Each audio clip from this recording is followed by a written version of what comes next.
पुराने समय की बात है। एक संत अपने शिष्यों के साथ कहीं यात्रा पर जा रहे थे। रास्ते में वे लोग एक ऐसी जगह पर पहुंचे जहां कुछ निर्माण कार्य चल रहा था। संत ने देखा कि उस जगह पर कई मजदूर पत्थरों को तराश रहे हैं। संत ने एक मजदूर से पूछा कि यहाँ क्या बन रहा है। तो मजदूर बहुत गुस्से में था। उसने गुस्से में संत से कहा कि मुझे नहीं पता, आप आगे चले जाइए बाबा।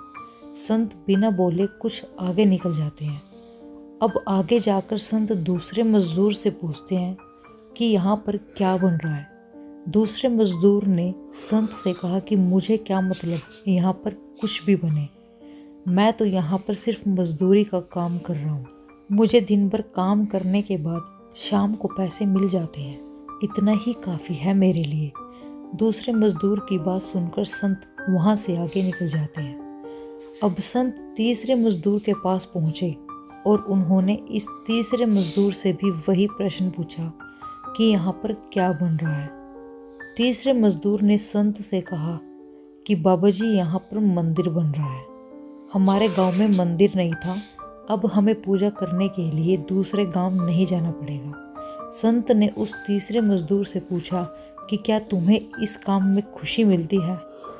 उस मजदूर ने कहा, मुझे ये काम करने में बहुत आनंद मिलता है, यहाँ पर मंदिर बनने वाला है, इस बात से मैं बहुत खुश हूँ।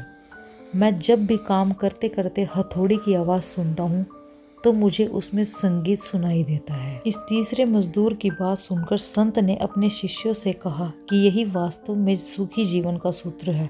संत ने अपने शिष्यों को समझाते हुए ये भी कहा कि जो लोग अपने काम को बोझ मानते हैं वो हमेशा दुखी ही रहते हैं, और जो लोग अपने काम को प्रसन्न होकर करते हैं वो लोग हमेशा सुखी रहते हैं।